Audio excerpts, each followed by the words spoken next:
Good afternoon, everyone. It is Friday, September the 26th today, and almost a week ago, the streets of Steinbach were once again flooded.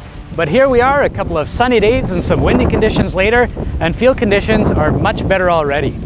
In terms of soybean production, there's still a couple of patches in a lot of fields that have some green leaves, and most of that has to do with some late emerging plants or some areas where there's been persistent environmental stress, including IDC that seemed to stick around for a while, or some herbicide drift.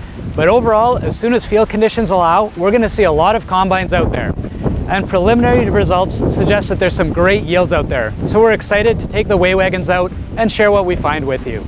And who knows, if these conditions keep up, I'll be able to trade these rubber boots for my flip-flops at least one more time this season.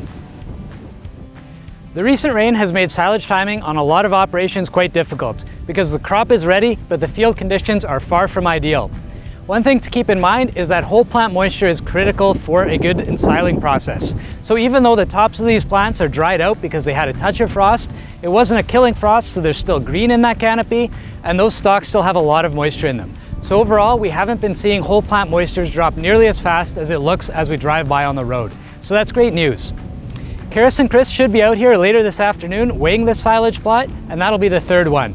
From what we've seen so far, yields have been great, and the crop quality is fantastic with high starch levels. So that's great news moving forward. I've moved over to a field of P7822 Acre Max in the Audubon area that's just reaching physiological maturity right now. In terms of moistures here, when we hand run a sample, it's around 29% moisture, but of course, if we put it through the combine, we can expect to add 3 to 3.5% moisture. In fact, there have been a couple of fields that have been combined in the Pansy area, and field average moisture there was around 31%. So harvest is right around the corner on some of those good early maturing fields. Another thing to notice is that because we haven't had a killing frost yet, a lot of ears are still upright. And with the wet conditions over the last 2 weeks, we've actually seen a little bit of ear mold develop in some of the fields. But again, this sunshine and drying conditions will be really ideal to help bring down the moisture content in those ears and stop the further development of those diseases.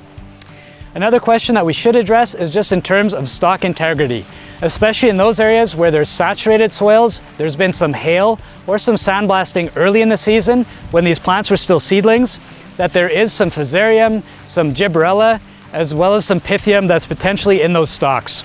So we should be doing a bit of a stalk integrity test where we push the plants over, and if they bounce back, we're in good shape, but if they kink at the base, we should take note of that, because those are fields that we shouldn't leave standing out and drying too late in the season, or we will be risking some stalk lodging. But again, overall, we're very happy with the yield potential that we see out there, and it should be a great corn year. Hi everyone. Well, we've come to the end of another growing season, but things turned out very well considering the windy, dusty days we started out with. I'd like to thank the staff for doing a great job of updating all our customers with their weekly video. Thank you very much. Our weigh wagons are ready to go. Yes, if you have any weighs or trials for us this fall, please let us know with as much notice as possible and we'll be there. We'd like to give away 4 Jets tickets to the October 9th game versus Dallas. This is the home season opener with any of your early commitment 3% bookings in the next week. So if you contact us with some early seating plans, we'll get you on the books and get you entered into that draw for 4 Jets tickets. Thank you very much for the support and for watching our videos. Have a great weekend.